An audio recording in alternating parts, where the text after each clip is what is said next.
Are we recording, are we? We are. Oh, okay, good. Because I wrote a theme song.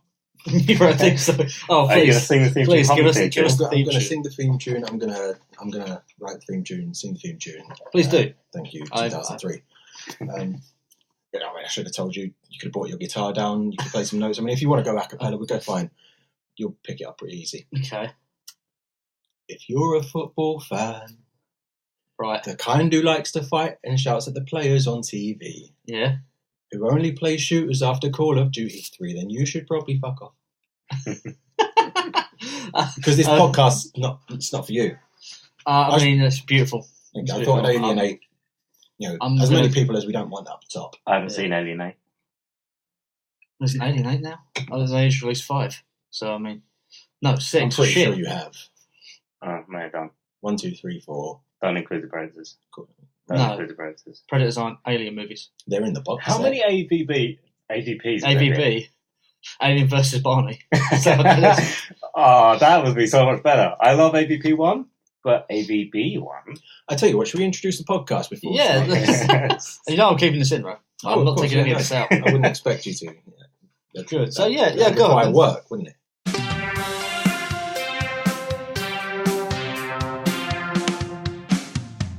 Welcome to Full Starts. Is a movie review show, even where we take a movie once a month that could have spawned a franchise, but didn't, and talk about it. To my left, we've got. Hello, my name is Ash. To my right, the parole officer says I have to say Dan. And I am Lewis, the de facto host for the first episode. I guess we'll just jump straight in. The way this works is we usually do a bit up top, movie news and reviews, and then move into the bulk of the episode. This podcast is not suitable for children.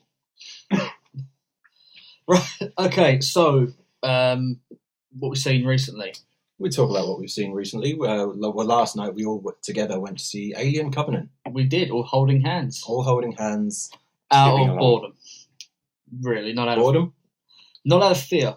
I was not scared in that film. No, it wasn't. It wasn't scary. It wasn't a scary film, no. But nor was Prometheus. It didn't lead on from a scary film. No, it's very true. It was a film. It was a film. It was a 50% pretty good film.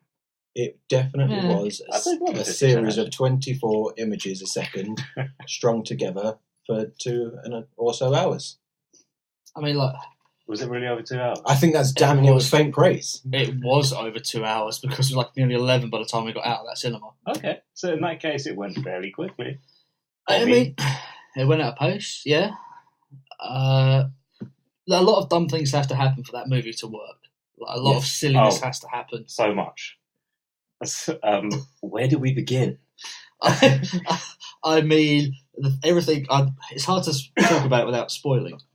I think we can start. I think we can talk this about entire spoilers. podcast is going to be a major spoil. I mean, probably. Yeah. We'll do a spoiler warning right now. If you don't want Alien Covenant spoiled for you, you should skip to 1755. Should we delve straight into spoilers? Okay, well, I won't spoil the ending. I will, so I'm going to keep off of that, fine.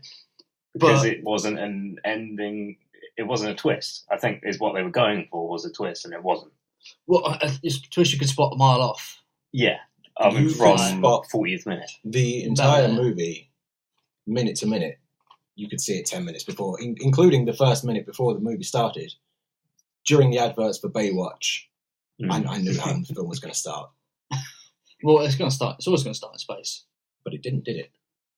Yeah, It started with an incredibly pointless scene with Guy Pearce, I think it was, back as Wayland Yutani. Sure, because they've got him in a contract for 3 or so movies and have to use him. I completely forgot about that. Really ostentatious room. I thought that was worth it. I think for Fassbender's character arc, I think that was worth it. Because it showed the creativity. It showed that he could create. Which they did show in Prometheus at the beginning, but this kind of separated him from the other David, whose name I forget. Walter, yeah. So it separates it from him and the newer models, and I think leads on to the Ian Holm model, where, because this is all, of course, a prequel to Alien, so the Ian Holm model and the Bishop model are just very stoic and don't go in for creativity. And I don't believe we ever see them eat.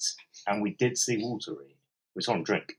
We saw him drink at the very least. I don't recall. I remember him spiking the guy's drink in Prometheus. In Prometheus, he did, yeah. That's all I recall of that film. And Charlize Theron running in a straight line.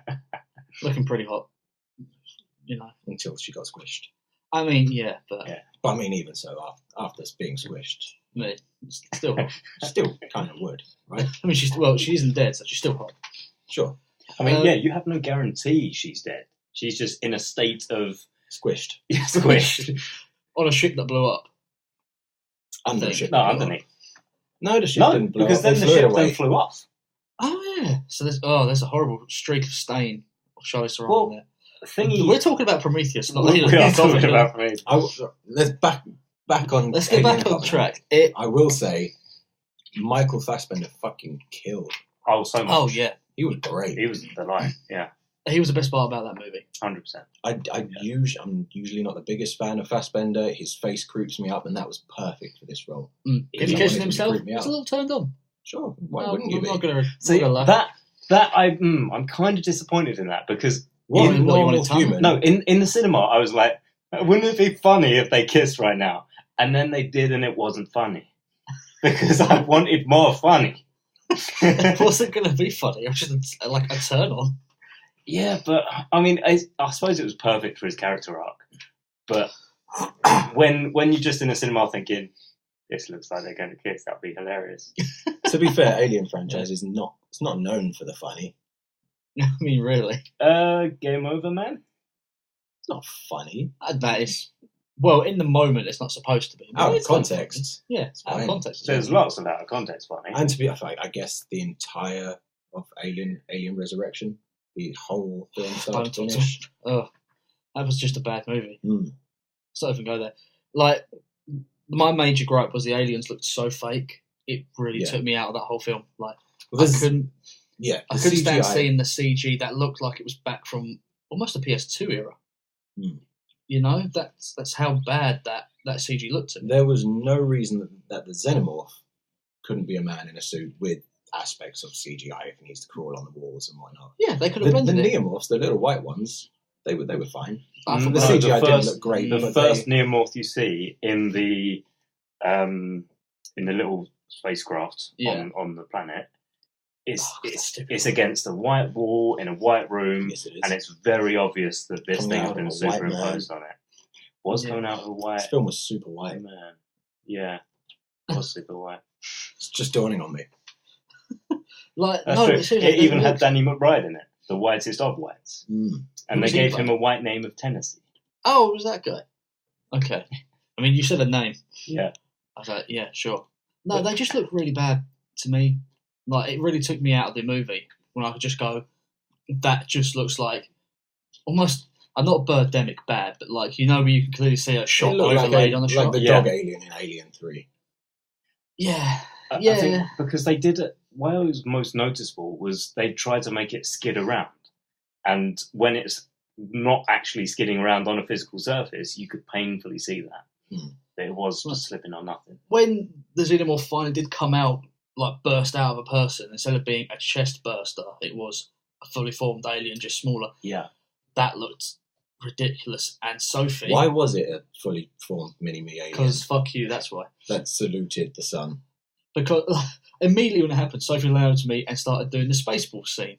Hello, my baby. Hello, my darling. Hello, my ragtime girl. Yeah. It's like, it was... I just lost all sense of drama because she was so right. She was 100% right. That's true. Delving into deep spoilers now for the very final scene of the film.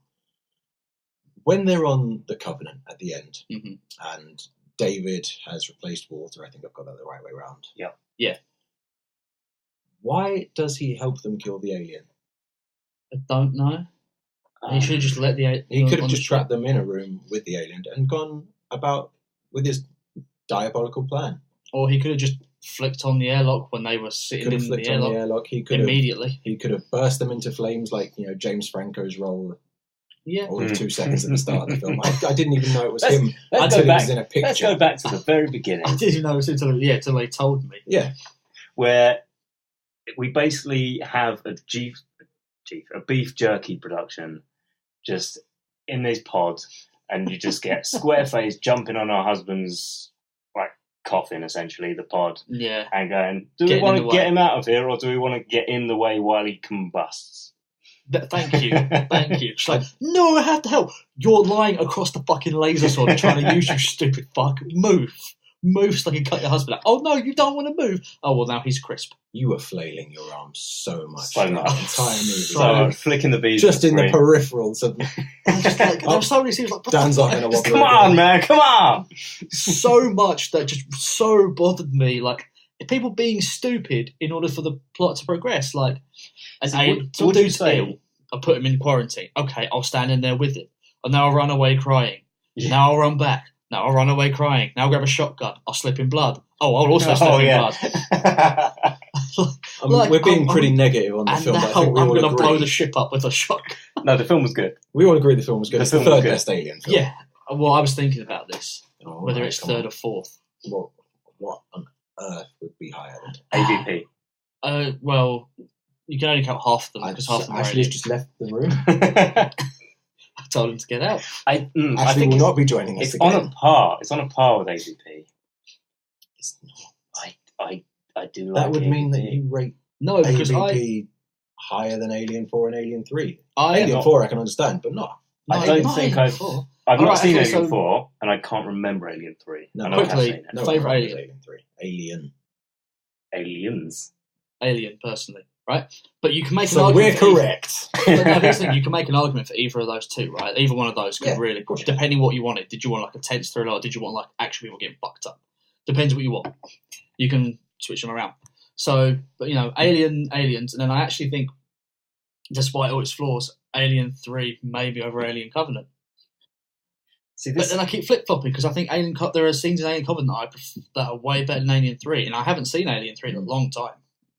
So it could just be, half remembered the good bits. But, Here's my thoughts on the film, summed up in one sentence. I told you guys last night, and I said I'd be saying it on the podcast again. Yeah. Because it's a great line, and it sums it up.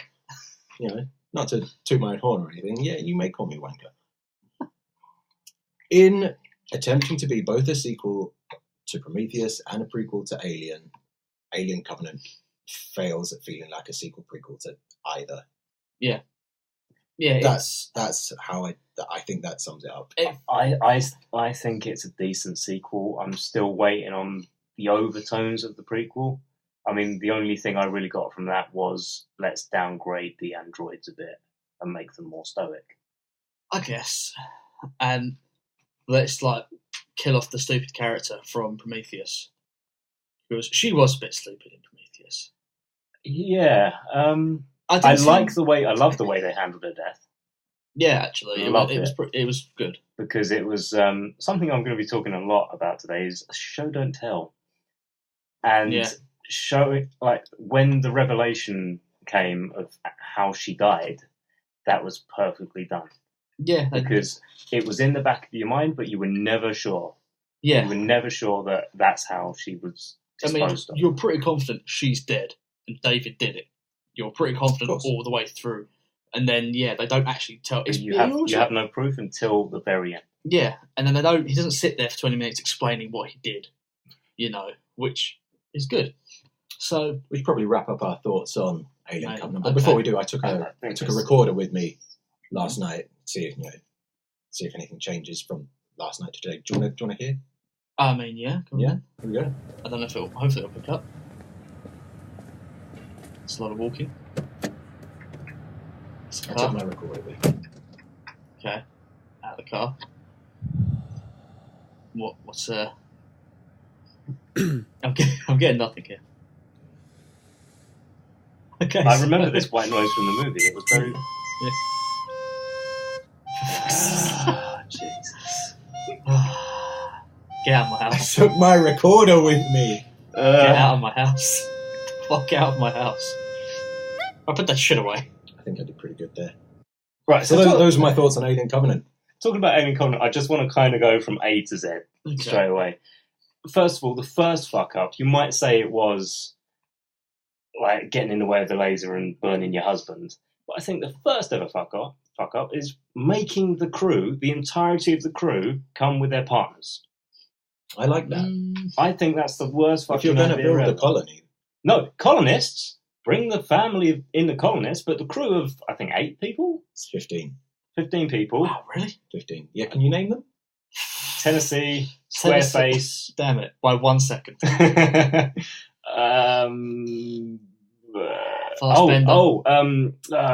racist man. Tennessee, Squareface, Blur, Mexican racist man, and Fassbender. Yeah, moving on. Carry on. Yeah, cool. But no, because that is terrible. And the first thing they try and make you feel is sadness that Squareface's husband is gone, but obviously no character development there. You just see her crying. But straight away, it tells you that these people all know each other. They all want to mourn this guy, and they're upset at the new captain that doesn't have a name, probably never had a name. Who makes all the wrong decisions. Yeah. Religious McLove Jesus face. Mentions faith a lot, but never acts on it. Yeah. So why'd you even mention it? Which was also a big overtone in Prometheus with Lady Woman and her cross, because David kept taking her crucifix away from her. Yeah. Well, I said kept. He did it once. No, not for you. Take away. But it's just because it's obvious that some of those partnerships are going to degrade, and that's going to make you less of a crew. Talk fast. I'll give you 30 seconds before we move on to movie news. Okay, so they go onto an alien planet, and the first thing they do is, fuck off, let's breathe this air. Because never in the history of Earth has someone sailed from one continent to another and gone, I'm completely fine, there's no new strange diseases here. I don't have to adjust to the air or anything like that. And I like the fact they brought along a wheat expert, a man who knows wheat. He did know wheat. Do you reckon that's what was in his cigar, was wheat? Yeah. That's how he knew it. Yeah, it's like, I know wheat, trust me. And then no one picks him up on that. So obviously he is the wheat expert. These are honey oats. That was silly. And then kind of the worst bit about Fassbender was when he turned up as Lucius Malfoy, and then 5 minutes later he said, I'm going to look like water now because I already know my plan. Yeah. When Lucius Malfoy Fassbender was pretty cool. But once again, we did enjoy the film. Yes, no, we did actually. As much as we've been ripping on it, we did enjoy the film. And I'd recommend it. My last note is just going to be, if all your mates are dead and you are the last partner members in the crew, you're going to have loud shower sex. Naturally, yeah? Of course. Cool. We all lived in a dorm. When everyone died. I remember when the entire halls were murdered down, and I just went, you know what? I could do with some procreating. Do some shower sex. Yeah. Should we move on to movie news? Let's do it. Sure. News. What news you got for me? I think we'll start with you. What news have you got? I actually don't have any news. I was just going to talk about Ghost in the Shell and Guardians 2. That's good stuff. Right. Ash, what have you got? Mine isn't really about movies. Pop culture. I'll allow it. It kind of has some movie basis. Essentially, as of yet, unreleased prequel to Harry Potter has been stolen in the West Midlands. This is 800 words on a postcard, yeah? It's 800 words on a postcard. Oh, yeah, I heard about this. And when your standard starting budding author is told, write 500 words a day, J.K. Rowling shat that out in 2 hours or less. Yeah, and probably. it was just, it or was a day about and a half. You don't know her writing speed. Or when she wrote it. But it's about James Potter and Sirius Black fucking about on a broom and getting into a tiff with the Muggle police. That's it. It has no bearing on the story at all, and yet it's worth £25,000, I believe. £25,000. There you go. Yeah, but I mean, the dude bought it at charity and it got stolen. I'd be pretty pissed if someone stole that. But it means that whoever stole it knew Harry Potter.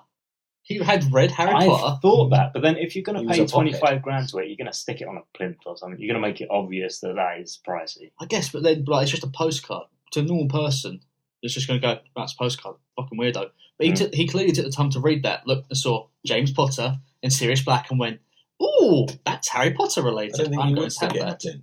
You'd stick it on the bookshelf, like right before Philosopher's Stone, then Chamber of Secrets, because it's Just sideways. Yeah, it's a proper prequel. It's it has to have its pride of place. Right. Does that mean I have to then put my laptop up there for Pottermore? Yes. No, I don't have the space. And a screenplay, The Cursed Child. Yes. That. And all 5 of the Fantastic Beasts films. Have any of you read the synopsis at the very least of that stage play? I'm going to see it next year. Oh, have fun with that. I've seen maybe 12% of all the Harry Potter films combined. And read none of the books. I read the synopsis and oh my god, I do not want to see that. Care to divulge? Do you know what? Come back to me in a year and we can discuss it. If this podcast is still running in a year after this episode, I will. Episode 2, next year. There's only one thing I want to talk about, and that was, moving on quickly, was a Ghost in the Shell movie that's been out for a while. Yep. People have their opinions, their reviews and all that. I'm a big Ghost in the Shell fan. I've got, I think, just about everything Ghost in the Shell related in terms of media, mangas, the weird comics that they released, all the movies, the re-releases, all that sort of stuff. And I didn't hate that film. I actually thought it was pretty good. Has some negative points, some very negative points, some very good points. The negative points, please. A glowing review there. I didn't hate the film. I actually quite enjoyed it. It looked great. A lot of the shots and the sets looked pretty spot on. Really, the Robo Geishas looked beautiful. Guy who was playing Butto, he was spot on. He was perfectly cast. I think he was great as Butto. They kind of deal with the whole Major not being an Asian. They addressed that in the movie, and I thought, okay, I can accept that. If they had just turned around at the beginning and said, look, there's a reason, we won't tell you, when you see the movie, you understand. And it's a justified reason, you'll say?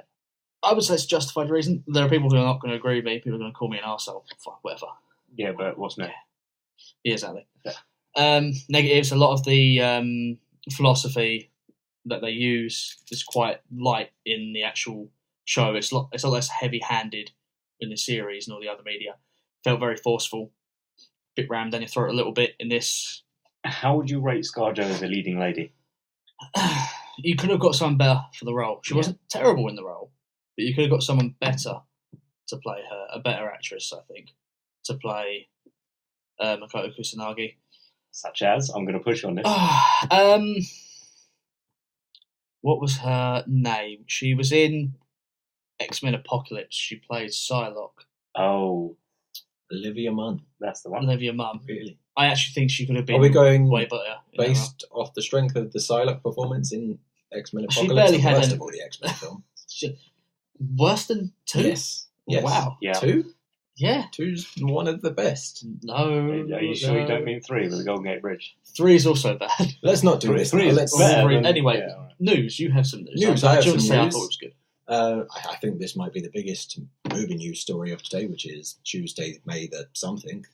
And there's a Pirates of the Caribbean film 5 is being held ransom.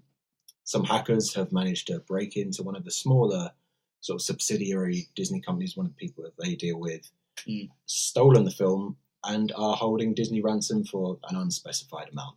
Disney won't pay. And they're saying they're going to release it in 20-minute snippets. Yes, they're going to start with 5, and I think they're going to do 4 5-minute intervals. If they don't pay then, it'll be 20 minutes, and then another 20 minutes, and then the whole film. But they're already doing that in the trailers. Yes. They've already got Javier Bardem saying... Javier Bardem. Thank you.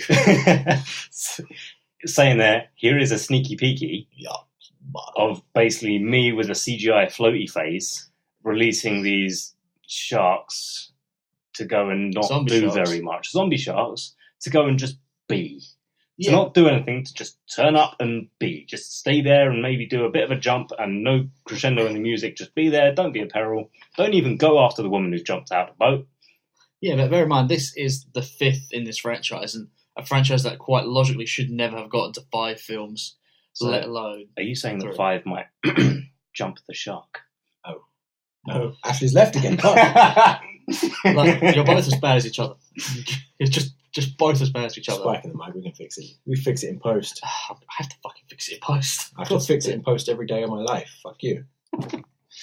Anyway, you say Pirates of the Caribbean should never have got to 5 installments. I don't think it should have got to 3. I think I agree with that. Could do if it, to some extent. If it went for the actual following the story, keeping the original cast. I mean, if it stayed with the tone of the first film. I don't know if any of you have seen the news today, but the guy in the new lead of the film, Will Turner's son. Oh, is that who that's supposed to be? That's who it's supposed to be. I had no idea until I read this interview today, but he's signed on for Pirates of the Caribbean 6 through 10. So what, this is meant to be... I don't like you, that's a lie. That's completely true. This is meant to be like, 15, 20 years after 3? I'm assuming so. Gotta be. And, okay, yeah. The way Johnny Depp's looking now, I'd say that's pretty standard. Just from the trailer, I got the impression that Johnny Depp did not want to be there. He's a very tired man. So... I mean, he's paid his dues. He doesn't sound like Jack Sparrow in the trailer. He sounds like he's trying to do an impression of Jack Sparrow. Yeah. He sounds like a man who's tired of playing Jack Sparrow, doing an impression of Jack Sparrow so he can get out of there as quick as he can. He's got to pay for them, like divorce bills, though. Yeah. Costs a lot of money. John Cleese will tell you. That's very true. Okay.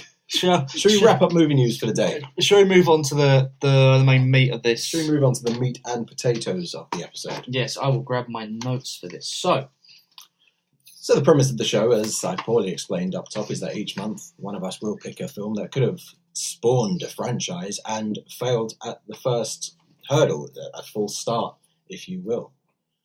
It was my turn this month, and I picked 2001 Tim Burton's Planet of the Apes. Best Burton film. What do we think, guys? Best Burton film, number 1. Best Burton film. Best Burton film, the best. I mean...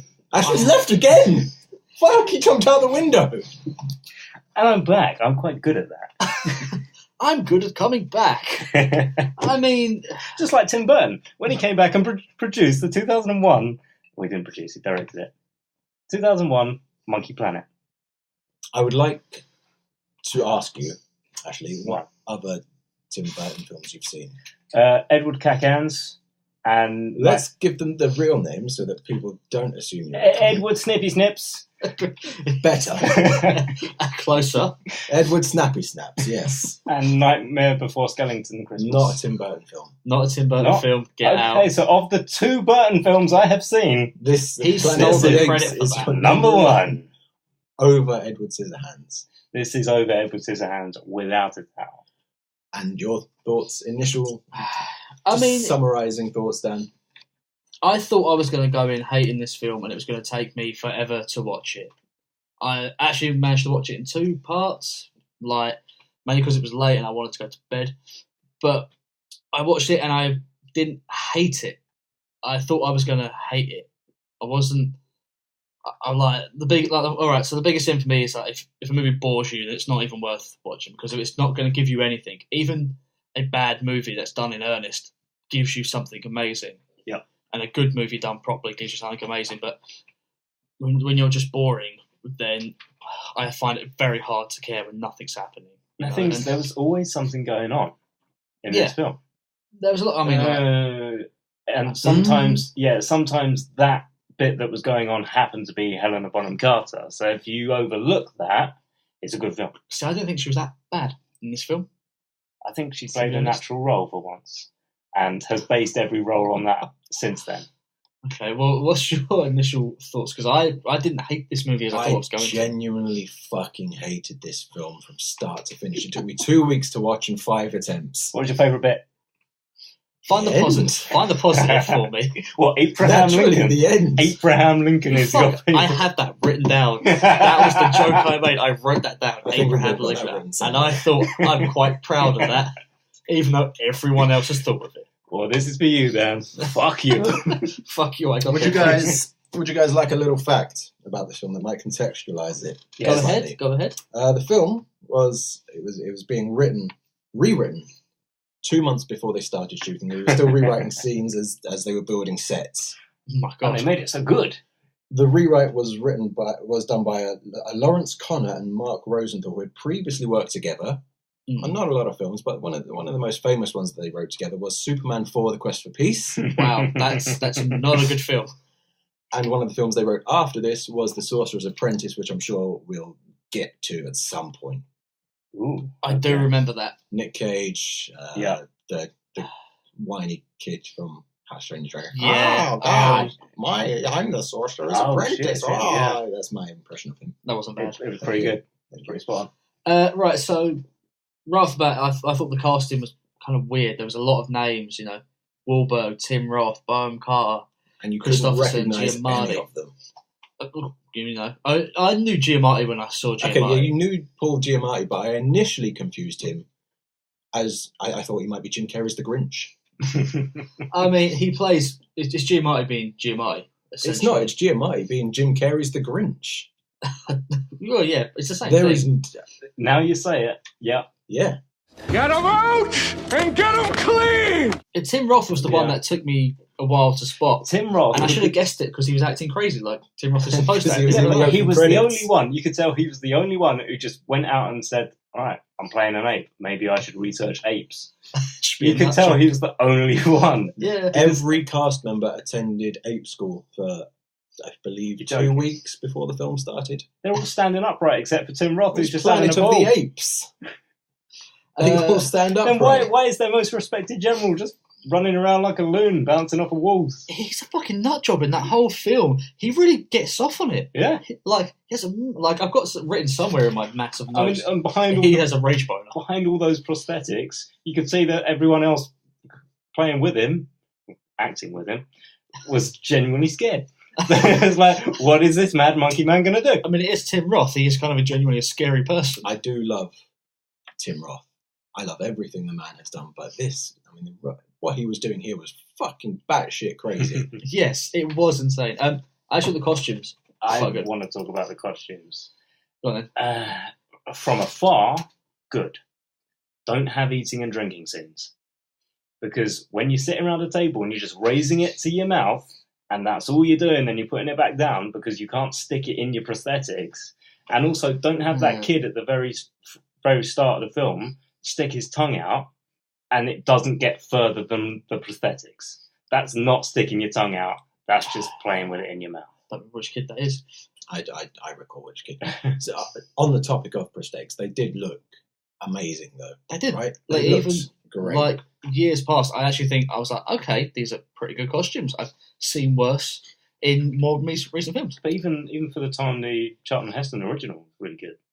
They are, yeah. I'm trying to recall who did that. I think was it Rick Baker did the prosthetics for this? Yeah. Big name prosthetics. Great work. I'm surprised. Like again, this kind of like proves the whole, a good prosthetic goes a long way. Yeah. It will always last the test of time, because your eye can always spot trickery and fakery. Of course.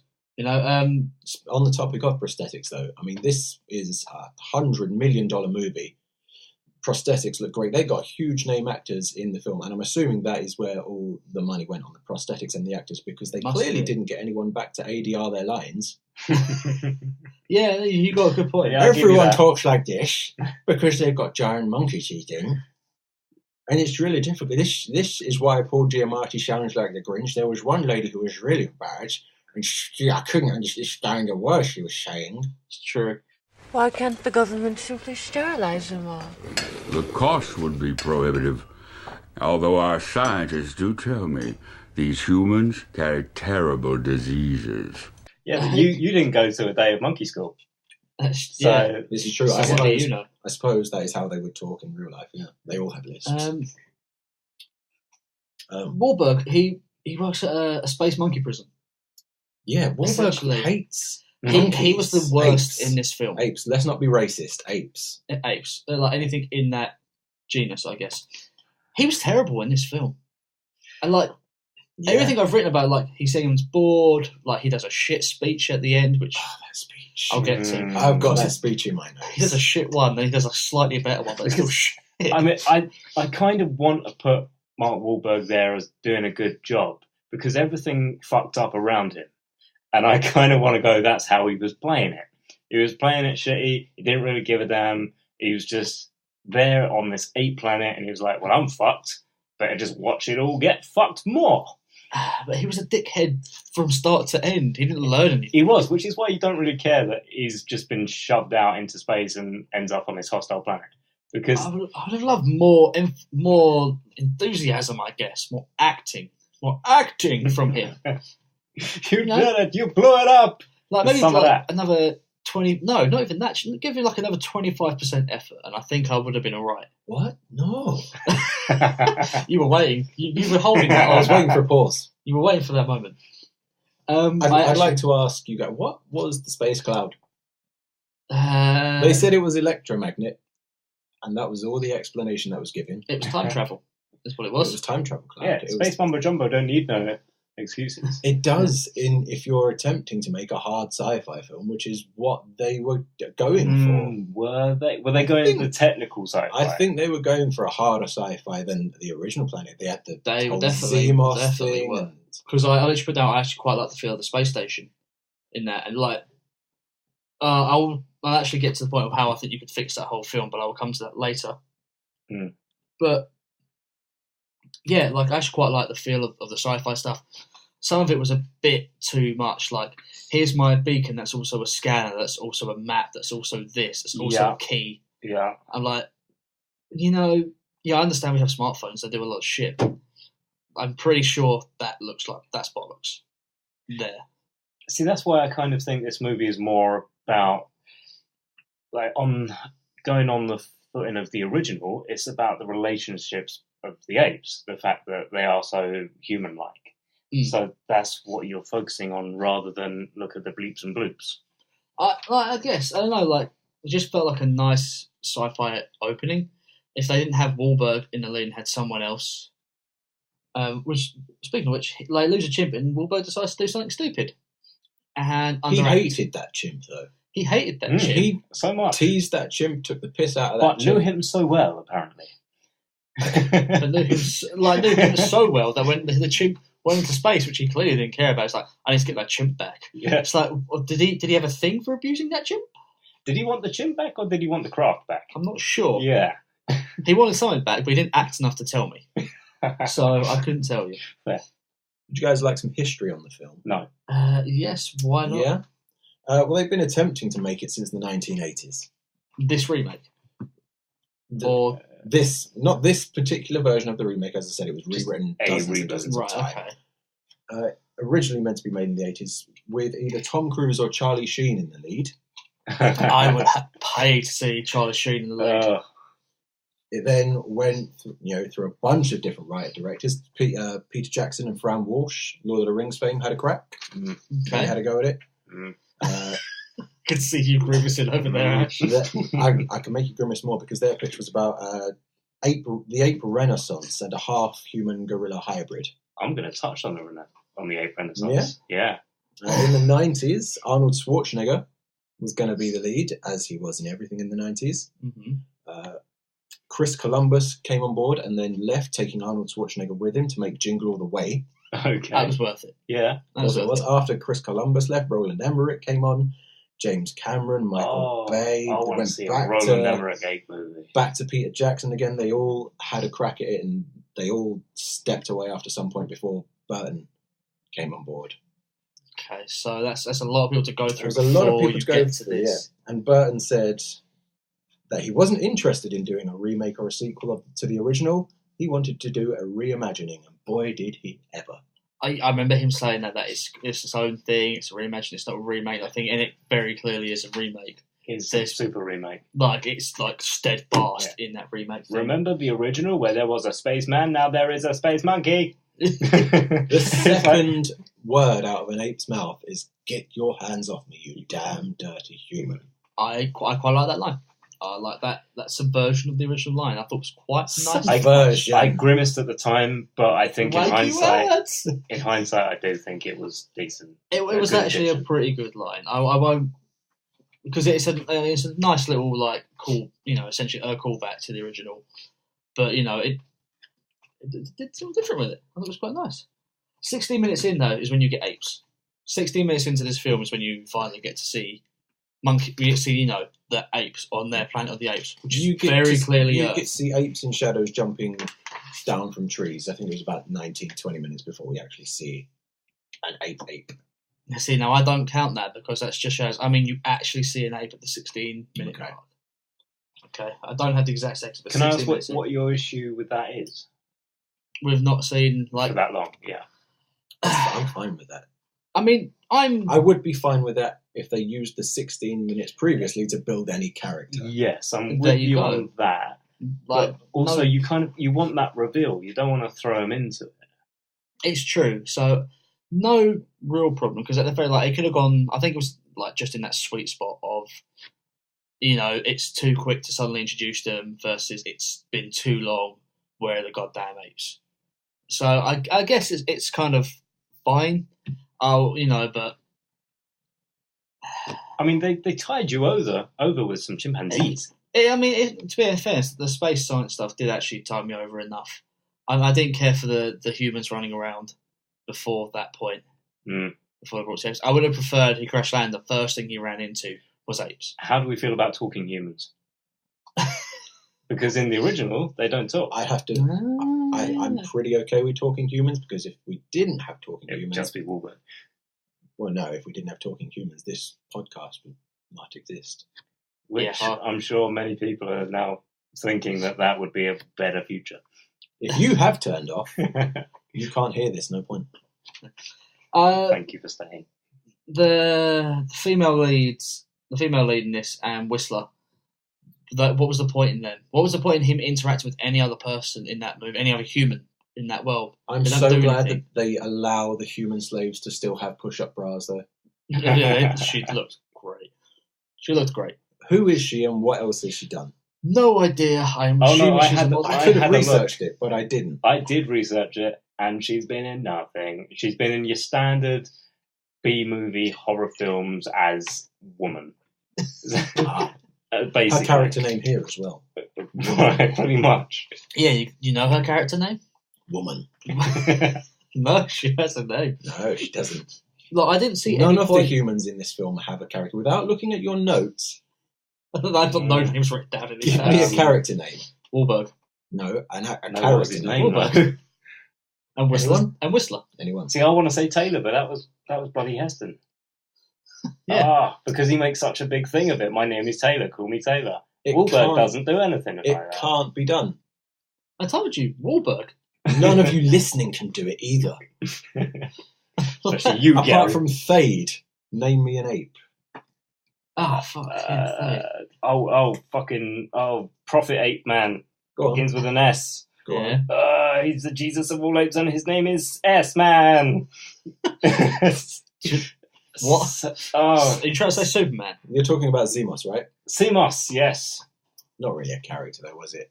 But it was. They named the chimp Zemos. No, they thought the chimp was Zemos. They named him Zemos. Okay. Yeah. I have a question. The horses. Yes. Are they space horses? Why are there horses? Are you saying that this is Earth? Because they didn't do the there whole were two reveal. moons. It was a a completely different because planet. it looked very clearly like Earth to me. Well, it was. I'm assuming they shot here, but it was. Yeah, it didn't go off well. Clearly, but there were two moons in the sky.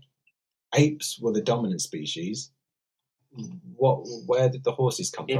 If there are apes, there are humans. There are probably horses and budgies and geckos. See, here's the thing: I didn't evolve from no horse. That's the thing. There are humans on this planet, so shit! It's got to be Earth, right?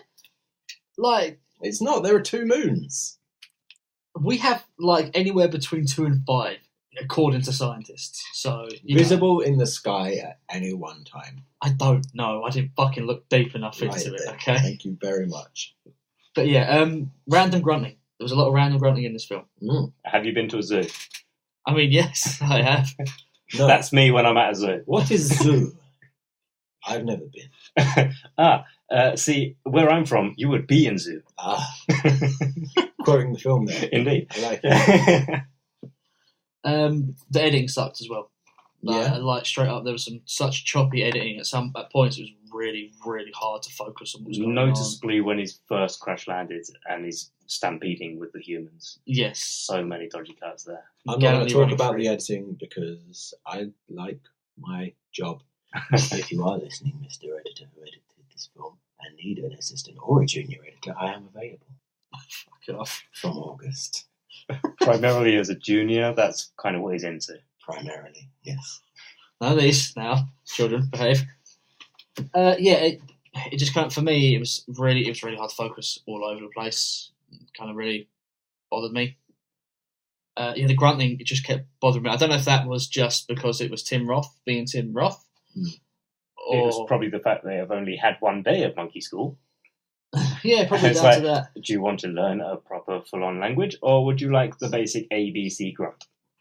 There's a lot of Who work. wants a monkey fact? Yay! Go on, give us a monkey fact. The same monkey is a Planet of the Apes fact, but I thought I'd draw you in with monkey fact. Oh, I have another fact, but after you, sir. Tim Roth turned down the role of Severus Snape for this film. What? Real. Oh, I don't know if that's better or worse. I don't know, because... Was he first choice? I'm not sure. In an alternate world, Alan Rickman has stayed. Oh my god. Now you got me. Because I don't know if that'd be... I don't know if that'd be better. He's not an active guy. He's not an action guy. No, he's not. So he would play this super cerebral. He would be your Loki. He would bend the apes to his will. Yeah, actually, he'd be a lot more interesting. Actually, I can't dig it. I could dig that. Like a Doug the Politics talk around the dinner table. I actually quite like that. What was it with early 2000 action sci-fi movies and inserting politics into their films? I know so many films did it at this time. Did the Jedi Council know about the ape army? Bring that poison into this era. Here. Why were you Canadian all of a sudden? Watch that film and listen to that one. Clone Army. Clone Army. Clone Army. Does he know about the Clone Army? Okay then. I will not watch that film. Right. As a minor point, branding is not that clean on human flesh. I would like to point out. Please state your evidence. Go watch Jackass if you want that. I also have a friend who can vouch for it, who branded a cross onto his arm. He was super into religion. He was a bit tweaked. Okay. Did David try and take it from him? No, I'm sorry. Reference. Call back. So, but yeah, no. On monkey history, the original Apes film in the UK wasn't called Planet of the Apes. Go on. What's it called? Monkey Planet. Really? It's called Sure. Monkey Planet? Monkey Planet. What's your Google source that for this? shit. I mean, I'm not going to Google it now, but Helena Bonham Carter looked like Michael Jackson. Yes. Moving on. yeah, fine. It's what Michael Jackson wanted Bubbles to be. I guess, yeah. Helena Bonham Carter. Helena Again, Bubbles Carter. I didn't think she was that bad, all things considered. Yeah, but I don't trust her I've seen her in worse films. I've seen her in Sweeney Todd. I thought everyone in your film was really bad. Okay, so Tim Roth, who for the most of it was called the Gollum Monkey. Mm. You know, so Golunky, if you will. Although the Gollum Monkey is actually in the most recent Apes movies. Yeah. As Andy Serkis. Yes, he is. So we'll just call him Golunky. Yeah. He had a prefer huge... Mollum. Mollum, yeah, either one. You decide, you vote. Or Meagle. Or Meagle also works really well. He has a huge rage boner for humans. I saw that. I've noticed. Like, it was almost popping off, Also, he's a sex pervert. He has a problem with personal space. I think that's just Tim Roth in general. like huge sex pervert. And you're making me uncomfortable, Tim Roth. Golunky is making me uncomfortable. Yeah, hands on chests, chattering teeth right up in your grill. But it was so fleeting. Every single sex pervert moment was fleeting, and then he moved on to the next thing. It's like... Yeah, but I'm not forgetting them. I'm making the notes. I can't remember the exact count. I've got it written somewhere. But it was quite up. It was I think about 4, 5 sex pervert things. If you also included the branding as a sex pervert thing. No. Where was the branding? When he branded Helena Bonham Carter on the I would like to know what goes on in your bedroom. Why would I consider branding a sex pervert thing? He does everything with his hand behind his back, does Lewis? I mean, yeah. I'm asking because do you count that? Because no, I don't. All right, well then it's probably something like 5. I think was the full count then. Why kill loyal henchmen as well? Because evil. Show of power, evil, yeah. Character development. I guess move the plot forward. Yeah. I mean, the film seemed confused as to whether it was a race or a slavery allegory or an animal rights allegory. It had no idea what it wanted to be, because the apes, they're super racist towards humans and monkeys, but they're all okay with each other. A gorilla would fucking eat a chimp in the wild. Yeah, but that's steady with every Apes film. It's not.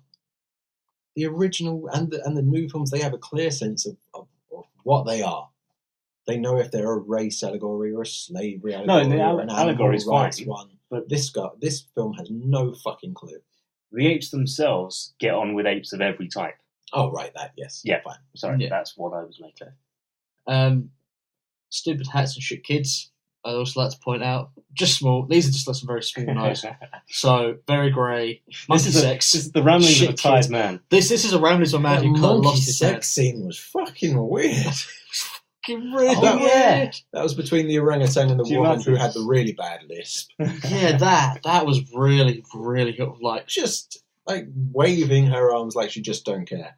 Yeah, like just, suddenly there was this moment. There was a scary tunnel from Willy Wonka and the Chocolate Factory, only amped to 11. Suddenly, stupid hats, jump scare bollocks, water bollocks. I was very tired at this point. I mean, it shows. Stock sound effects. That was the one thing that kind of bugged me. There was I had noticed a lot of stock sound effects. Wilhelm scream, for example. Oh, Wilhelm scream, yeah. Which is always just Wilhelm or Wilhelm? Yes. Good. Yeah. Moving on. Why did they get Charlton Heston to cameo and slather him in monkey makeup to make him unrecognisable? Why have that nod? I didn't even know either. There you go. He was Tim Roth's dying dad. Oh. This is my point. Why have that nod to the original and cover it up? Wow, I had no idea. Shit. You have knocked me, sir. I'm 80% sure. Yeah, that just really bugged me. I didn't even know. Damn, pointless. I need to reevaluate. Absolutely pointless. Yeah. How do the apes not have technology? That's because they are in the Dark Ages. And later on, you see they go through the Renaissance. Spoilers. They go through the Renaissance and they end up in the colonial times, so Abraham Lincoln. The Dark Ages, where every building was made of steel. Well, they had managed to form... Have they been smelting metal all this time? They'd managed to form steel buildings, steel structures. Everything was steel apart from the prison, which was bamboo. It was bamboo. That's why I'm just thinking it's Treehouse City. That's all I think. Yeah, I don't remember it being I'm steel. pretty sure there was a lot of steel there, as I recall. I was very tired of that. Sure, they just hadn't found a lot of silver paint. As I said, I watched this in 5 sections. So I watched this, really intensely for 20 minutes or so each time. So at some point, right, the guy calls for martial law, and the useless dead in charge goes, show of all. Like, yeah, I'll give you martial law. That was the stupidest thing you could have done. Against this one man. Against one man. Yeah, please. Not his clone army. Please march out your Urukai army against this one man. They were Urukai, weren't they? They were essentially Urukai.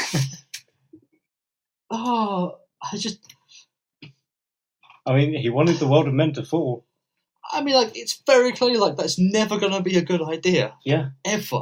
That was the stupidest thing he could have...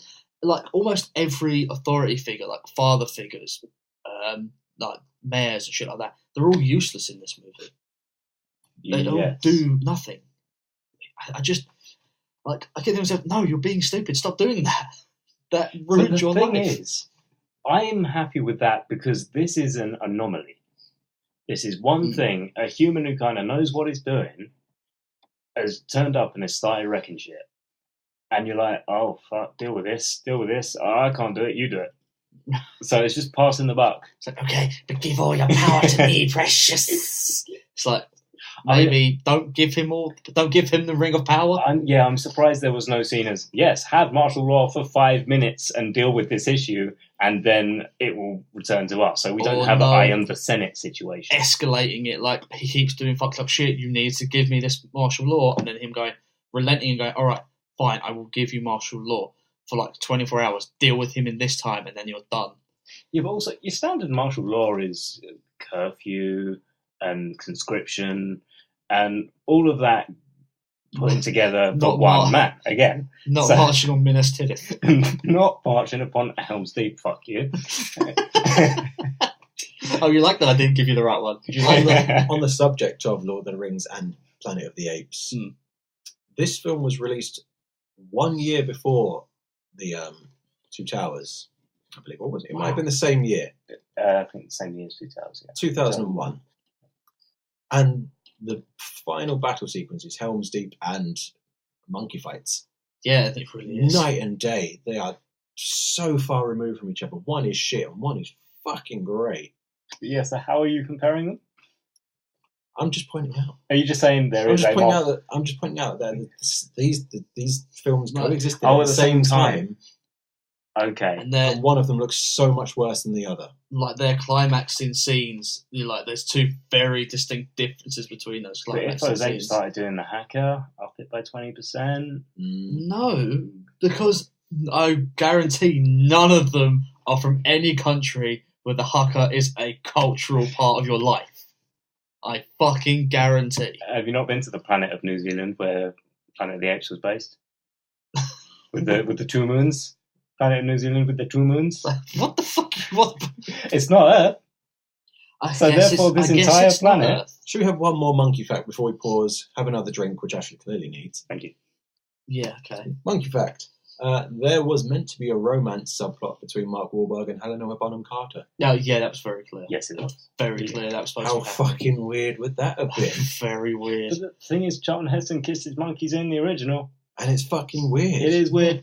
Well, here's the thing. Wahlberg gets to kiss Bonham Carter's monkey face, and he gets to kiss the lady with no name's face, who was doing nothing for most of the movie. But I love it. You have spent precisely 4 minutes. Again, I guess I love you or something. Bye. Yeah. That's my main gripe with the original Heston film, is they give him a mate and suddenly he's in love. So it's essentially a mentally challenged person has been thrust into your room and they've said, okay, she's yours. She can't speak. She doesn't know any of your ways. She's just there for you to fuck. And he's like, I'm in love. Yes, come with me when we escape. I didn't think of it like that. Mm-hmm. And on that note, we'll leave you to just think about that while we have a little break in. Booze time.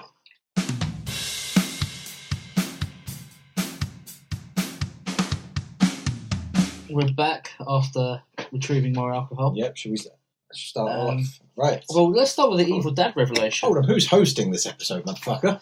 No, because I want to bring this up. Evil Dad We've got revelation. a sponsor to thank. We don't know. We've got a sponsor to thank. In our very first episode, somebody's been kind enough to sponsor us. Okay, let's play along with your bullshit. There we go. You know that you have all these subscription boxes nowadays. Yeah. We've been kind enough. Nerd Turd have been kind enough to sponsor us. Oh, really? Yeah. I'm going to open some Lego cards before you tell me about this. It's my own business. I self-identify as a nerd, and if you pay me $5.99 a month, I think we all agree is pretty generous. A lot cheaper than other subscription boxes out there. I will send you one of my turds in a box every month. It's a literal box of shit. I've got a water lily flower.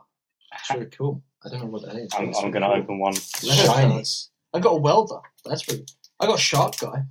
Shark Suit Guy. Does your turd box come with a Lego card pack? No, it's just a shit in a box. Just a single shit. So. Well, it depends on what I've eaten. So I mean, it could be like. Can I make requests for what you eat?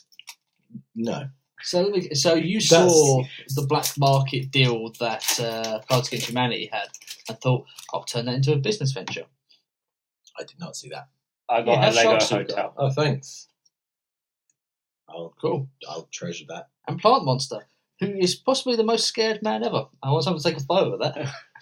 I feel like the most scared man ever. I feel like we've lost momentum and gone off track. Well, okay, look. That is partially my fault. I agree. Partially. You mentioned the romance, and you mentioned Charlton Heston's cameo. Let's go back to that cameo, because that's Evil Dad revelations right there. Yeah. About how humans and all this stuff, and his weird pot, I guess. Yeah. Guess it's a pot. There's very much scenes of exposition. Things, nothing really happening. Exposition, nothing really happening. It's kind of how this movie's structured. I don't know if you guys would agree with that statement. I still think it flows quite well. I mean, yes. it's not much of a flow, but it is a flow. So it's not, oh my god, we're reaching the crescendo. It's just, okay, we're getting from A to Z. So I don't think there's a point where it's standing still. Can I make a disclaimer? This is coming from the man who would put Aliens vs Predator above Alien Covenant, and who has only seen 2 Tim Burton films and would put this as his number 1. So 50% there for those mathematic people. Yes, I mean, I didn't hate the flow, but this particular moment where he's talking to Heston Monkeyface becomes very clunky. Very like, we need to just get a bit of exposition as to like, here's more evil that my evil son can have. Gollum can become more Gollum. Damn them! Oh, was his final line. It was. Oh god, it was, wasn't it? But this guy was kind of teased. It wasn't just brought out straight away and go, by the way, here's your dad. Go talk to him. Yes, it was. No, they mentioned throughout, you are your father's son. So is everyone. Yes, well, my sister is my father's son. You actually make a mention when Thade Gollum is in. He interrupts that house party with his sex pervertedness and talks about how his father's been ill at the moment. So it's at least kind of a bit more natural. Because whenever I interrupt a sex party, I like to give them all the local news. With his sex pervertedness, is what I said. Okay. This is just a dinner. This is a dinner party with political talk, and he comes in with his, sex pervert looks and movements and general Gollum-ness, and talks about how his father's ill. And I think he gets a little bit of a boner. He's making small talk over dinner. Fuck, I hated this film so much. Okay, well, I also have written down here Wahlberg spanks the monkey. Oh, yeah. Yeah. He does. Yeah. He does. Yeah. We mentioned it earlier, but let's move on to sort of the big final, third act of the film, where the humans are going to revolt and fight back against the apes, and Wahlberg gives this big, rousing speech. Everybody, you got to fight. Why don't you fight? Fucking sucks. You'll be prisoners of the apes forever. You don't want that. What? No. The one before that's even worse. Like, I don't know what I'm doing. Die. Don't fight. See you later. Really, Wahlberg? That's your speech? Give up. That was your speech. Give up. Hey, we can win this. It's been done before. On my planet. Look, our history is filled with men who have done amazing things. That history belongs to you now. Listen, sometimes even a few can make a difference, okay? Now, come on! This is the day you've waited for! This is the day you get to stand up to the apes! Let's go! News spread through the village of him pretty fucking fast, though, right? What village? I don't know. What village? Why are there villages? Why are there villages? Why haven't the apes come and killed them? I don't Because they're worth more alive than they are dead. Was there a forbidden zone? There was a forbidden zone. They couldn't cross the river, but that river doesn't run across the planet. No. But they didn't build a bridge? Yeah. They could have built a fucking bridge. And they don't have bows, either. Maybe the Dark Ages, they don't have fucking spears to Monkeys throw? chuck shit. They're known for it. Right, so they've got clubs. So they're just lobbing shit across the river. Well, maybe they're using one of yours. They ride their... turd, 5 million a month. They ride their horses with clubs. It's like, you didn't throw... You got fucking bolios. You've got fucking bolos to catch people, but you don't have a bow. You have a spear. You're not throwing fucking rocks. You can throw a rock with a lot of force. I mean, come on. I mean, they had grenades. Did they have grenades? Essentially, when Wahlberg and Helena Bonham Carter were swimming across the river, they were flinging fire rocks. Yeah. They were exploding like grenades. They had grenades. They had grenades. They had grenades. Holy shit. And I don't know if you know anything about apes. The reason that monkeys and stuff like that and chimps are much stronger than us is because it's I'm pretty sure it's they got bigger muscles. Kind of, yeah. It's their arms. You know, Science. Our arms are disconnected, right? So we've got a muscle here, a joint, a muscle here. But for monkeys, for chimps, their muscle pretty much goes through the entirety of the arm. There's no separation, essentially. so they can put a lot more force and torque behind that. That's why they can rip off limbs and shit like that. So, knowing this, they're not lobbing rocks at high speed. They're not ripping people apart. And that's why chimp arm is the best part of the chimp to eat. And it also makes them terrible swimmers, apparently. Oh, yes, it also makes them terrible swimmers. Sad face from Bone Carter when she said about swimming. I can't swim. It's that or death. I can swim now. I drown. Thade is a terrible general. Yes. I mean, we mentioned earlier the martial law thing, but when at the final battle scene, Thade's tactic is to just go forwards. Also, why do they have generals? Why do they have such a large army? What is it in reserve for?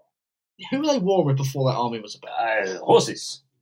Horses. It was a horse planet. That's why they have horses. So this truly is a planet of horses. I also wrote down here. Monkey betrays group because she can't get her dick wet. That I wrote that down. Monkey. Right. Yeah. Goes back to the sex pervert to like say, yeah, let's go for it. See that scene? I thought that her and Mark Wahlberg had come up with a clever, fiendish plan.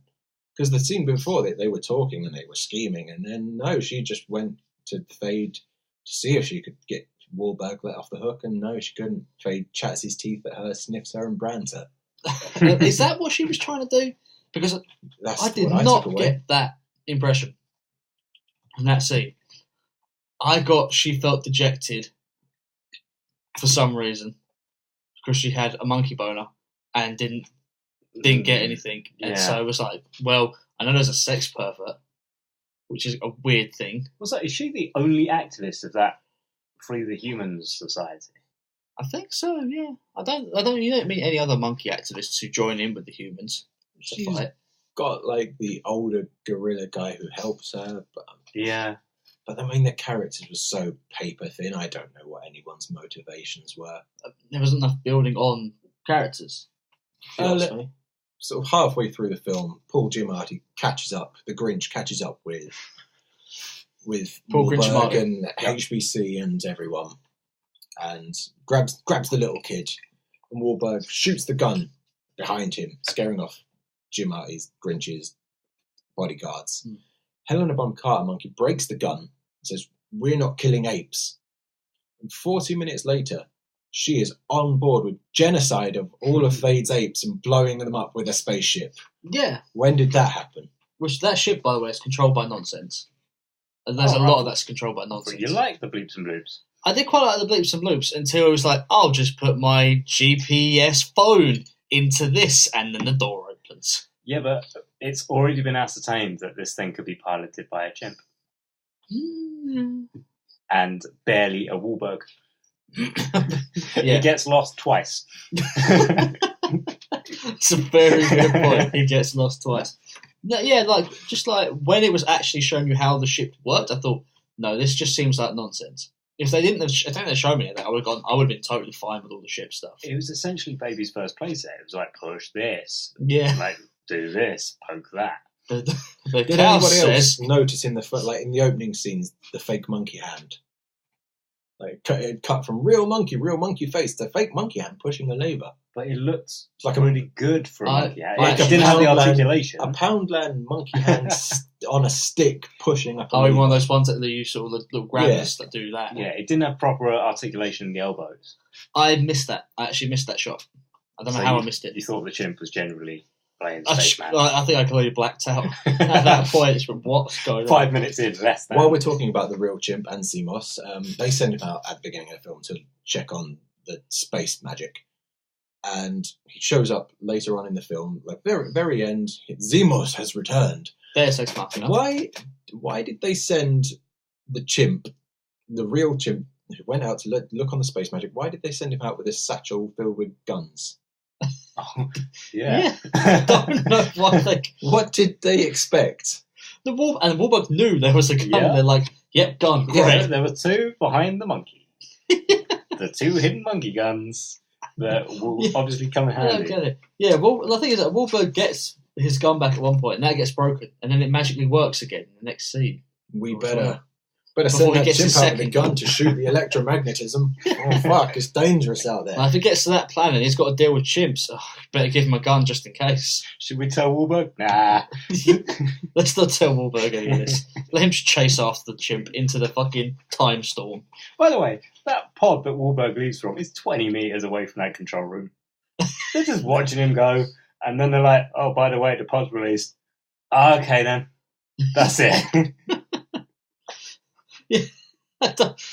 Yeah, like he walks. Yeah, they could have walked over and stopped him. And with your bleeps and bloops, the door swishes shut, and it's completely see-through.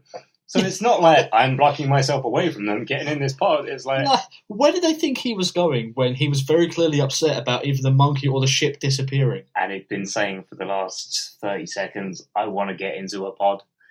I'm going to go after the chimp. Where did they think he was going to go? Maybe he actually wanted that gun really badly. Maybe that was like his special gun. He's like, God damn it, my gun's gone. Who is Wahlberg even on the station? Is he just the ape caretaker? Because maybe they shouldn't take him seriously if he just says he's going to go off and do stuff. Maybe that's something they could have told us in the first 16 minutes of the film instead of fart-arsing around. Lewis comes to the point straight away. Alright, so should we get to the battle? Let's talk about the battle. Okay, because Wahlberg gives a better speech at that point. It's still shitty, but it's marked improvement over his give up and die speech he gave a moment earlier. Mm. But who the fuck is that kid? That fucking kid. That idiot kid. I can do this. What can you do? Exactly. You haven't said anything up till this point. And then you're an idiot. And I was like, I hope you die. I hope the monkeys beat you to death underneath that horse, you fuck. Like, he nearly completely fucks everything up because why? The biggest plot point that little boy had, that little fucking pussy boy had, up until that point, was almost getting kidnapped by Paul Giamatti. And what did he say? He didn't say anything either. He said nothing. The night before the battle, he said, I can do this. I want to fight with you guys. And Wahlberg said, what? No. And then the next morning, like literally 30 seconds later, we had the exact same beat. I want to do this again. What? No. And then he just shows up in the battle and falls off his horse and gets pinned under it. No, Wahlberg goes, no, I have a plan that for was you, his stay entire here. arc. Wahlberg goes, I have a plan for you, stay here. And he goes, What's your plan? What's your plan? I don't remember this Wahlberg kid. had a plan, apparently. Right at the very beginning of the battle, the kid joins them on horseback and then gets pinned under his horse, forcing Wahlberg to run from the ship. Every hour, it's like, what are you doing, you idiot? Fuck off. Yeah. And he's like, no, I can fight. And then he fucking fucks up. They all tell him to fuck off, and then he falls off his horse, forcing Wahlberg to run like half a mile from the ship towards the apes that are charging at them, dead on, not He's got some great speed, by the way, if he can outrun that. But he gets the kid up, gets the horse up, puts the kid on the horse, sends it on his way, and the kid rides off, leaving Wahlberg to run on foot away from the monkeys. Wahlberg runs, like, why didn't you get on the Why horse? doesn't he get on the horse? They don't have horses where he's from. He doesn't understand. No, bollocks, he's from Earth. As we established, it's a space horse. They've only got room for one child. Yeah. Apparently, more than 2 people breaks the horse's back. That's it. The Space Horse accordion 1922 clearly states. There was a thing as well. I'm pretty sure that they used the same shot a couple of times in that fight scene. A couple of like jumping shots and charge. I'm pretty sure I was like, that's the same shot. Like monkeys getting thrown through the air was, I think, almost the same as some of the explosions. And can we talk about that explosion? That was Resident Evil levels of kind of a bad explosion. Yeah. Yeah. I don't know if you guys have seen any Resident Evil movies. No, because why on earth would I? Like, I saw the first one and then thought, well, I'm done. Like the production goes down from there. I'm sure it does. Like, it's clear that like diminishing returns in funds, because like the fight scenes that were meant to be done, like here's a slow motion. All the fight scenes that are about like 3 or 4 are done slow mo, but they don't actually slow the camera down. Everyone just does it slowly. Oh. It looks real cheap. Like I'm getting off track, but oh man, there's they an couldn't explosion. even slow it down in post. They didn't even funds slow it down. They didn't even like half the frames to do it. Like, but yeah, there's an explosion. The third one that's very, very shit, and that kind of reminded me of it. And it didn't kill any monkeys. It didn't Just kill knocked a a bunch of monkeys single monkey. on the floor. It was a full explosion, nuclear fission-powered engine. I mean, at monkeys. Straight at the monkeys, less than 10 metres away. Essentially, They were inside the engine almost. Leather armour, fur. Not a single one of them was fucking singed. Yeah, no, God, that was a mild noise. And then, Thade's general was like, "Oh, we can't beat them with this weapon." It's like, really? Because none of your guys are dead. No. Get the shit out of them now. Go kill them. I tell you what, Thade, a good general would see that only fires in one direction. How about going from the sides? Fucking Sun Tzu would have some words with that, man. Yeah, but I think you hit the nail on the head there when you said good general. Yeah, there's a lull. Yeah. There is a lot. We'll get rid of that one. No, we're not giving it a stay. Yeah, then there was just the Deus Ex Machina of the whole reason the fight stops is because the ship lands. Xenos lands. And then they lock Thade up. And he's the only one who can open and close that door. And he leaves Thade in there. In the ship when the Thades... Yes, he does, yes. In the ship. Yeah, because that's essentially meant to be, I've defeated the bad guy, he is now there forever. But as you see later on, obviously not. So they got him out of there. Should we talk about the very, very end? Does anyone have anything to say on it? I think it was the best thing ever. Does anyone have anything serious to say about it? Yes, no. He flies past Saturn to Earth. Yes, he does. Fucking bollocks. Like, what? Fuck you. In that little ship, you went through past fucking Saturn and got to Earth in what is essentially a cab ride. Yes. Are you fucking kidding me? Fuck off. I don't care what sci-fi. You don't know your future bleeps and bloops. They could do that. If it's in the same solar system, do what you like. What did Alien Covenant turn around and do? Go, oh yeah, we're getting to this planet. We're still another 7 years and 3 months out. Oh, okay, it's not a 5-minute trip past Saturn. What? That really bothered me, because, you're light years away, fella. No, because of the highway they put down. It's all fine now. You just go through there. I mean, there's still got some maintenance going on. But the Galactic M25. Yeah. Let me contextualise the ending for people who might not have seen the film, is that Mike Wahlberg gets in his little spaceship, flies past Saturn to Earth. With a monkey woman and a human woman. And that ending was boring. Makes out with a monkey woman, human woman, gets in his spaceship, flies through the space magic, goes from the year 5000 back to 2100 and something or other, I think it was. Flies past Saturn to Earth, crash lands on Earth, ends up at the Lincoln Memorial. And he thinks all is well until he looks up and the Lincoln Memorial Lincoln's head has been replaced with that of Thade and an epitaph of Thade on the back as well. And police show up on bikes and cars and surround him, and all the police are apes. Fade out. That's the end. But none of them have the ape talk. They're all very clear American accents, and they don't have that lispy thing of the previous apes. So, yeah, part of me thinks it was shit. Part of me thinks it was okay, that end. I mean, when he turned around and said, we're not going to do, Burton's like, we're not going to do thingy, we're not going to realise it's going to be its own thing, it's not going to be a remake or imagining. It's like, you know where this is going before you get there. Yeah. Now, hell, if you look at the DVD cover, it gives away its big ending when you actually look at the box of the DVD cover. Hopefully I'll try and pull a picture up. And it's Planet of the Apes. I think it's Thade's face and the Statue of Liberty. Yeah. Just straight up, just tells you straight away that he actually, essentially lied about that. Tim Roth doesn't understand the ending. He's been quoted saying as much. He doesn't understand it. Helena Bonham Carter claims to understand it. Gave some bullshit reasoning. They'd got there first, but no one knows how. Tim Burton has said, and I'm going to quote him now, that the ending wasn't meant to make sense. Oh, good. It was a cliffhanger designed to be explained in a possible sequel by some other filmmaker because he hated making this movie. And he said, I quote, when an interviewer brought up the plans for a possible sequel, would he come back? He said, I quote, I would rather jump out of a window. Well then. Talking of possible sequel, let's do it. Let's make Tim Burton jump out of a window. Okay. I mean, I really wanted to tell you a story before we moved on to this. Tell us the story first. Before you may know this already, but the ending, Thade's face on Abraham Lincoln. Abraham Lincoln. Let's not forget this classic comedy gold here, which no one else has come up with ever. No, not if you 16 years ago. If you've watched Evening with Kevin Smith, I think it's the first one. You'll know that there was a feud between Tim Burton and Kevin Smith going on, and the Abraham Lincoln was originally a joke in a comic book written by Kevin Smith called Chasing Dogma, meant to bridge the gap between Chasing Amy and Dogma. Right.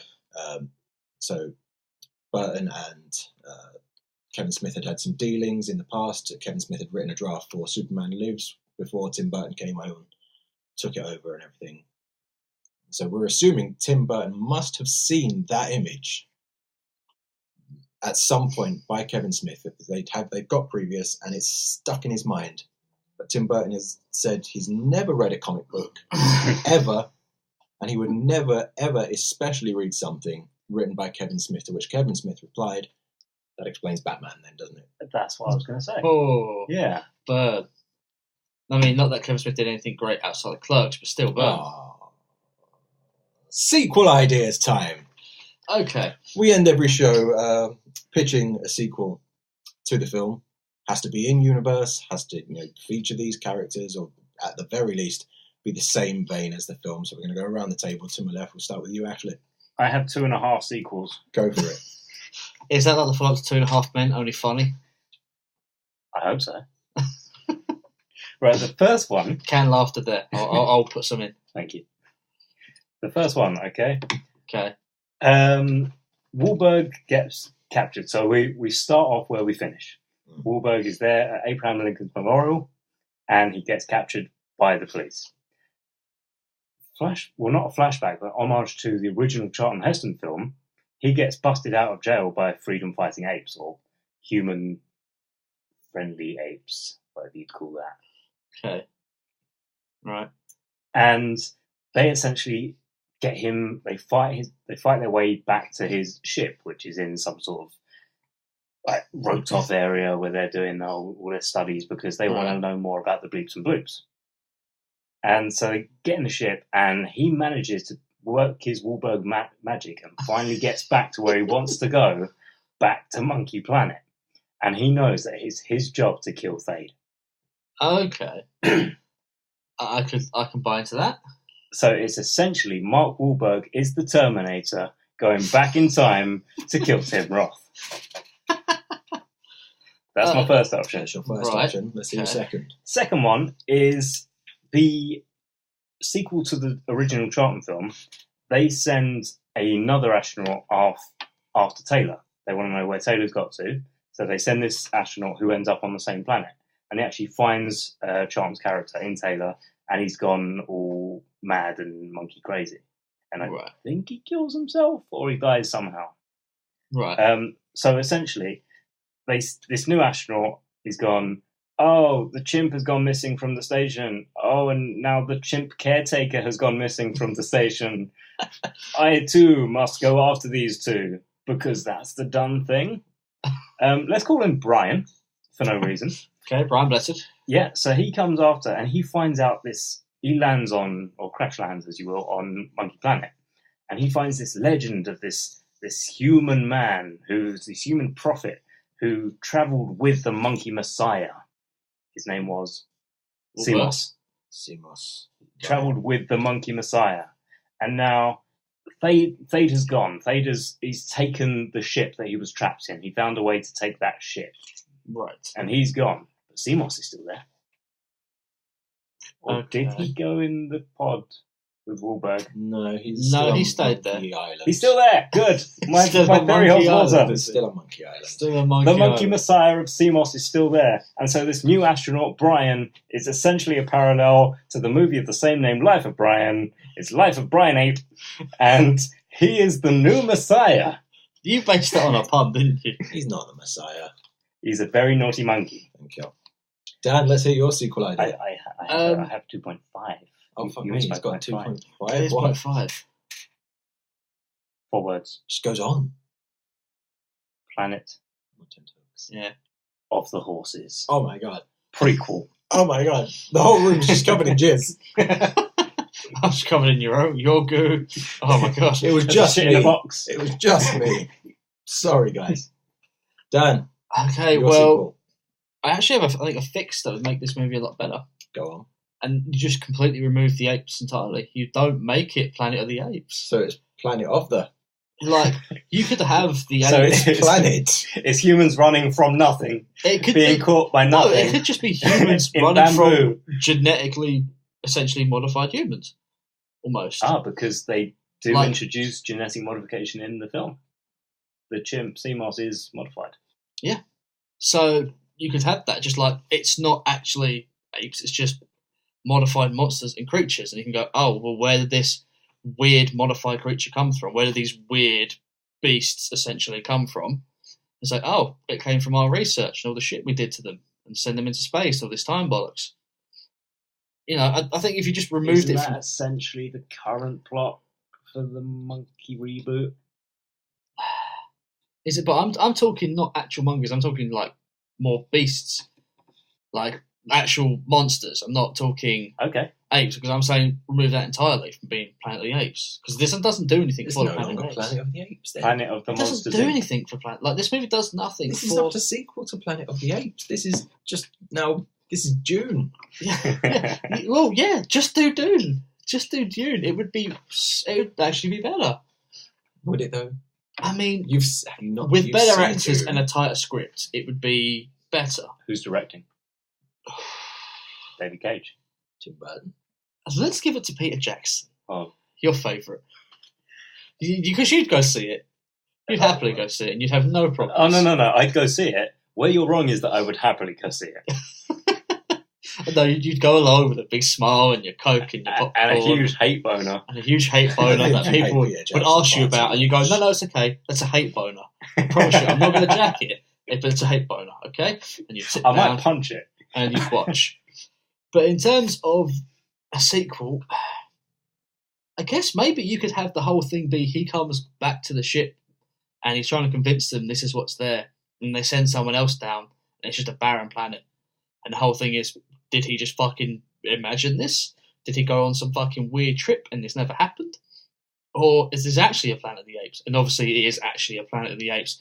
And So this it's is- just... How are you fitting that into 90 minutes? So this is now directed by Lars von Trier. It's just Mark Wahlberg in a room on a spaceship. I tell you, there was monkeys. I promise. Just having an existential crisis. Yeah. He's drawing the 2.5 brand. hours. He's Yeah, drawing the brand shit. in feces on the wall. Okay. Fuck, I'd watch that. Yeah, okay. Yeah, So fine. yeah, here's the allegory. That you could say, you know, Dead Space 1, Dead Space 2, the games, right? Dead Space 1, very clearly there's shit going on, and he's also going mental at the same time. Dead Space 2 is like, no, you're just going, you are insane, mate, nothing's happening. And he's like, I'm not insane, I'm telling you it was all there. And he's right, but essentially, anytime he's proven right, the people who know he's right get immediately murdered and turned into monsters. So you could just have something like that. I think you'd have a better sequel and a better movie. Can we have a Church of the Monkeys then? We If we're can going have out a of Dead church. Space. We can have a Church of the Monkeys because I feel that's something With they missed. CMOS? They Your had boy CMOS? my boy Seamus. Like they had their state talk, but they never had their church talk. What's the title of your film? Church of the Apes. Work in progress. Church of the Apes / Work in Progress. Love it. Okay, then give us your one. Then. My sequel idea. We start off pretty much where the first film left off, much like Ashley's there. But we see, obviously, Fade. You know, now that Zemos has landed, not everyone believes in the Messiah. We don't all believe in the Messiah. People are still going to follow The Fade. Messiah. Fade will escape. There's my phone. I should have put that on airplane And mode. you should have put it on airplane I did mode. put it on airplane mode. Fucking I took it off professionalism. when we had a break. As I was right. Let me put it on airplane mode now. Sorry, guys. Please enjoy the short intermission. No, we have to pay. We have to pay for that. It was under 6 seconds. We don't have to pay for it. So, Fade's followers help him escape.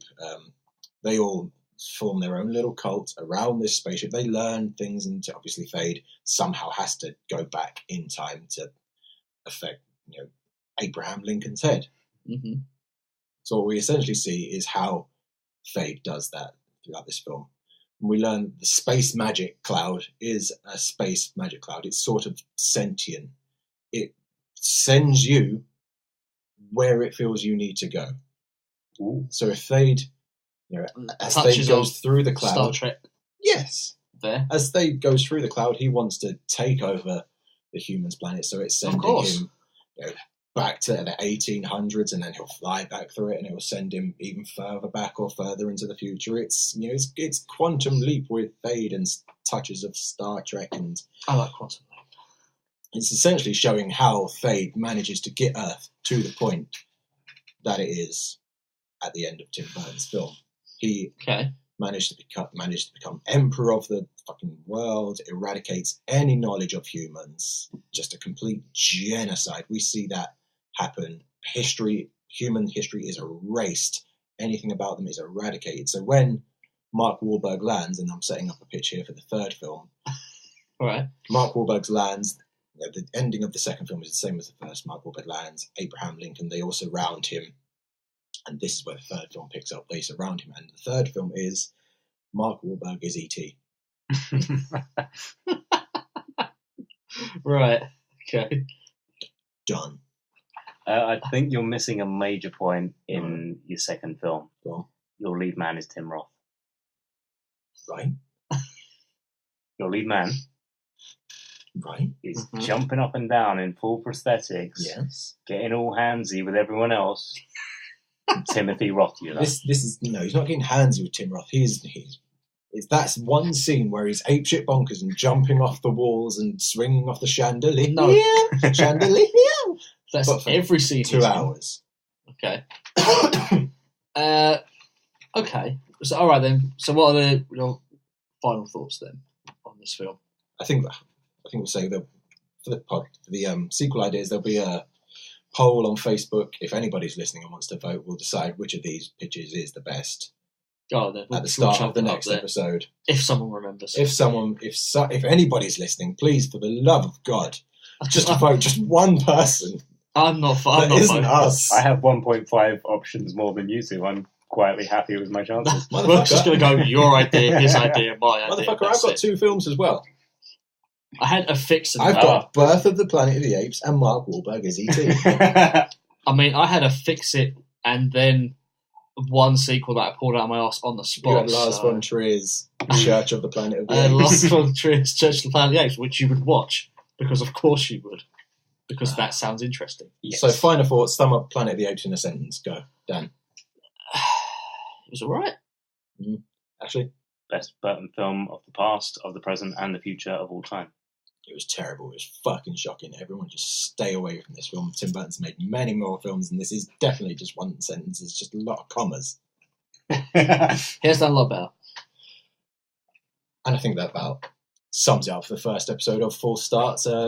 Thank you, everybody, for listening. Don't forget to rate us, like us, subscribe to us, tweet us, Instagram us. We're not on Instagram. Retweet us and whatever the cool kids 5-star us on YouTube. 5-star us on the YouTubes. Join us next time when the next film will be. Dan, you're picking next time, aren't you? Well, I don't think any of you guys are going to like me. You two, I don't think you're going to like me for this. Anyway, I don't like you either. You don't even know me. Honda Baboon.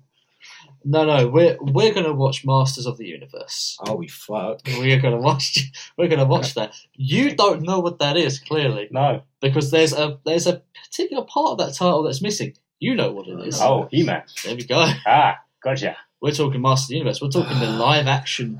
There was a live action. You're going to love it. You're going to love it. Is Skeletor as camp as I want him to be? You're going to love it. I'm going to love it. Fucking believe he is.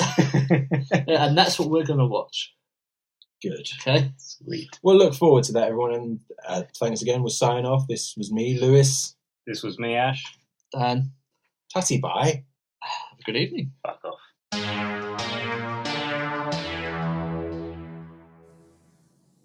On behalf of everyone at Full Starts, I would like to humbly and sincerely apologise to any apes listening who may be offended by our egregious use of the term monkey throughout this entire episode.